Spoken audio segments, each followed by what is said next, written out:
The system needs to be where it should be.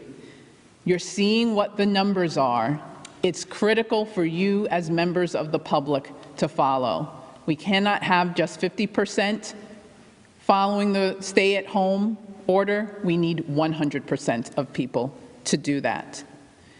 And as you're doing it, think about your neighbors. Think about seniors who may not be able to leave. Think about people with disabilities who may not be able to leave. Think of your neighbors and call them, see how they can be helped, see how you can help set up a food delivery service for them, and make sure that they have the essential services they need delivered to them as well. So with that, I'm going to turn it back to the governor so we can get started with questions. Good afternoon, Governor. Good afternoon. And to everyone at home, we begin with, should the General Assembly be making plans to meet remotely or maybe somewhere large as suggested by Rhode Island Republicans? The thought of them meeting in person right now is not a good thought. That, I think, would be a terrible idea.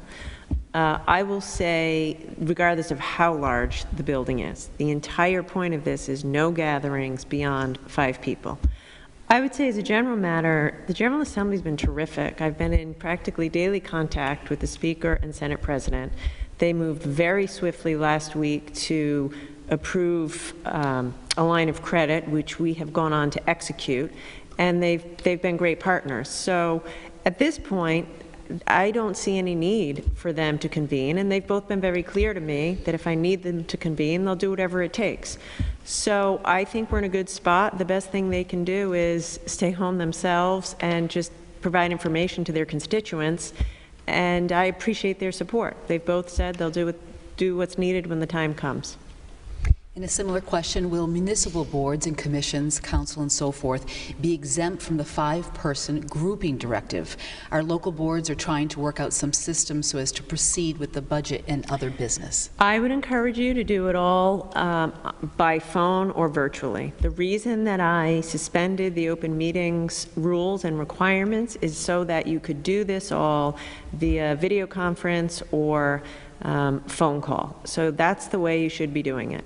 If, for whatever reason, you absolutely must meet in person, because I don't know why you would, but if you have to meet in person, then you have to do it where there's a minimum of 6 feet in between everybody, an opportunity for everybody to wash their hands constantly, and absolutely 100% no one who's sick, even a little, can be present at the meeting. Governor, how many ventilators does the state have to help hospitals if the need arises?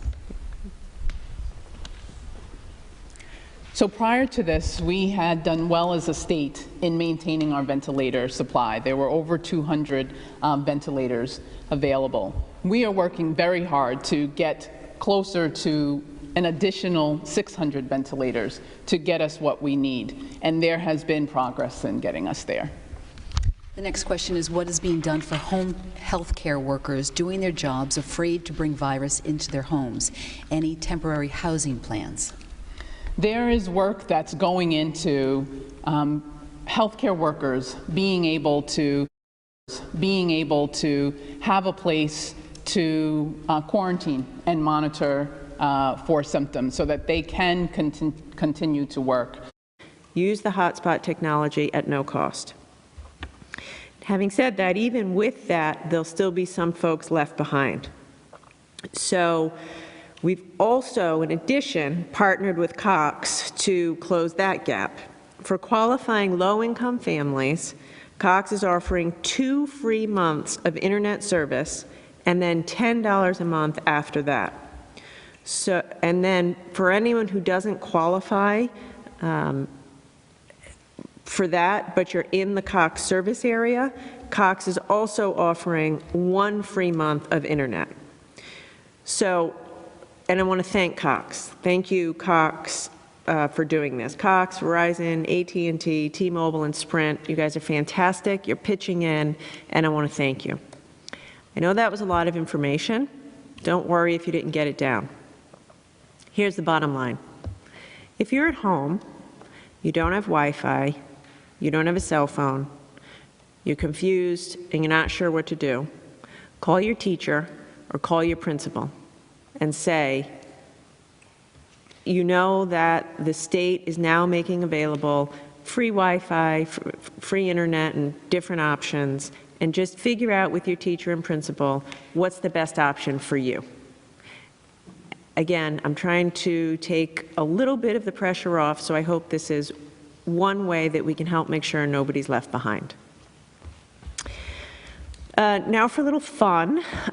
April starts in a couple of days, so I hear from a lot of people, hey Gov, it's not just technology, kids can't be on screens all day, distance learning can't just be about computers. I agree fully with that. There's such value to just picking up a book, picking up a newspaper, picking up a magazine, and reading it.